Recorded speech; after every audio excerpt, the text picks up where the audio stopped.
Partenaire de The Voice 6. Avec des interviews, des infos, des exclus. Le débrief The Voice. Elle avait un petit chapeau, un piano. Elle est trop mimi. Ah et ouais. puis en plus, elle a été submergée par l'émotion lorsque les coachs s'en sont retournés pendant sa prestation. Elle a failli d'ailleurs...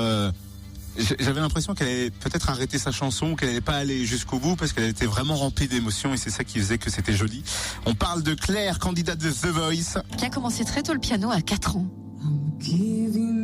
Elle a repris Kavinsky, Night Call.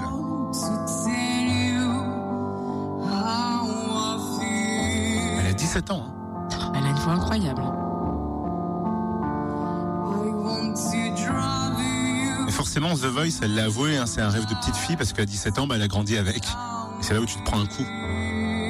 Parce qu'elle a dit que oui, j'ai regardé The Voice, c'était toute petite. Et du coup, elle fait partie de la team Mika.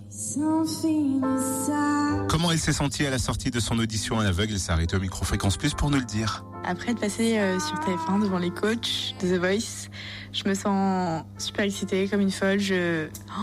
En fait, j'en reviens pas, tout simplement. Et c'est vraiment un truc de ouf. Je cache ma joie. Mais en fait, tout à l'heure, c'était un petit peu explosif, on va dire, avec mes potes. Donc, ouais, là, c'est la pression qui redescend, tout ça. C'est plus calme.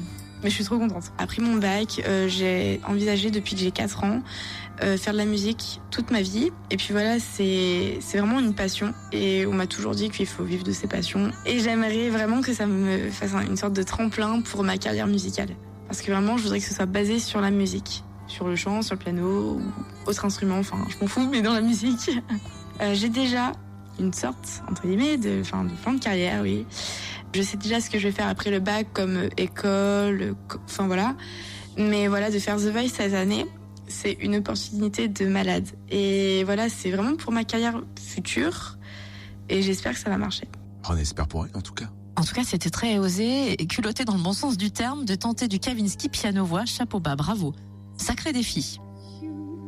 Quel a été votre candidat ou candidate préférée lors des toutes premières auditions à l'aveugle? Parce qu'on le rappelle, samedi dernier, il y avait foot, donc il n'y a pas eu The Voice. Dites-nous quel candidat vous a marqué les Pas semaines grave, on dernières. repasse Lucie. Tout le monde nous en parle. Toi, t'as aimé Lucie. Mais tout le monde l'a aimé, toi le premier. On peut réécouter Lucie, il n'y a pas de problème demain à 8h05 dans le débrief.